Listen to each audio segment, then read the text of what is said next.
ওয়াকফ সংশোধনী বিল 2025।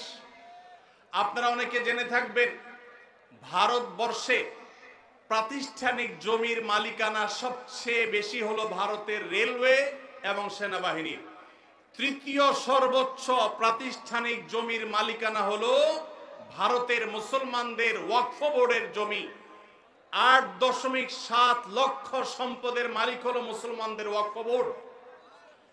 ইসলামের অন্যতম একটা সৌন্দর্য হলো মসজিদ, মাদ্রাসা, ইয়েতিমখানা, কল্যাণমূলক কাজ এগুলো পরিচালনা করবার জন্য ওয়াকফের ব্যবস্থা রাখা হয়েছে ইসলামে।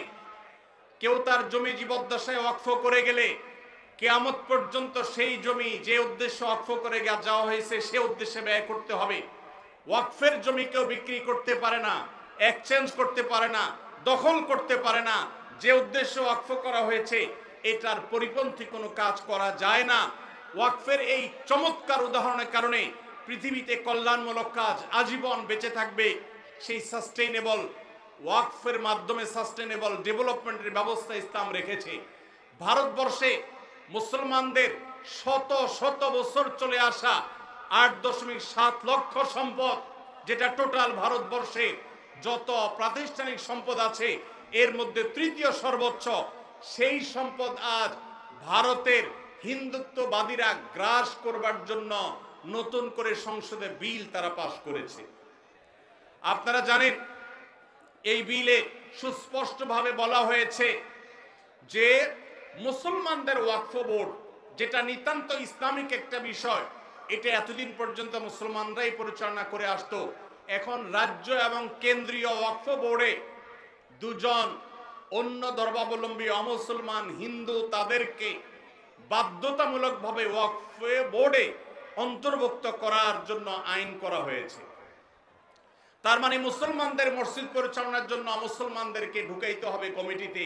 এরকম ন্যাক্কারজনক, এরকম জঘন্য বিল আজকে তারা লোকসভায় পাশ করেছে। আমরা বাংলাদেশের এই প্রান্ত থেকে এই জঘন্য মুসলমানদের স্বাধীনতা হরণকারী, মুসলমানদের অধিকার খর্বকারী এই কালো আইন যেটা হতে যাচ্ছে সেটার বিরুদ্ধে আমরা তীব্র নিন্দা এবং প্রতিবাদ জানাচ্ছি।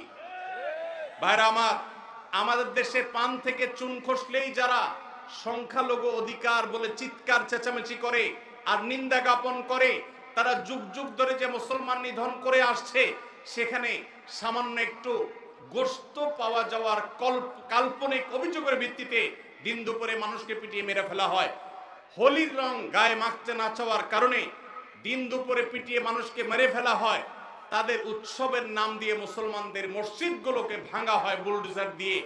যেখানে 1000 বছরের পুরাতন বাবরি মসজিদ ভেঙে সেখানে রাম মন্দির নির্মাণ করা হয়।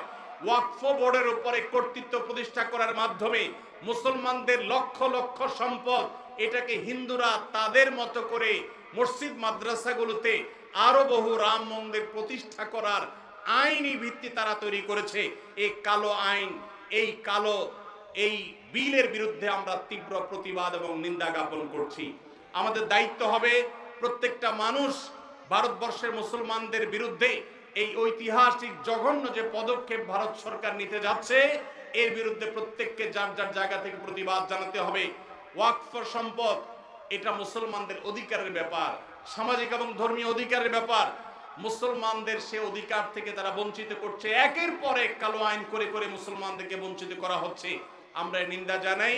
সেই সাথে ভারতের একটা আইন আছে, 12 বা 13 বছর যদি কেউ কোনো জমি নির্বাধায় দখল রাখতে পারে সে সেটা মালিকানা দাবি করতে পারে। ওয়াকফের জমিগুলো এখন কেউ যদি এভাবে দখল করে রাখতে পারে আর সংশ্লিষ্ট ওয়াকফ বোর্ড যদি কোনো আপত্তি না জানায় তাহলে সেটার সে মালিকানা দাবি করতে পারে।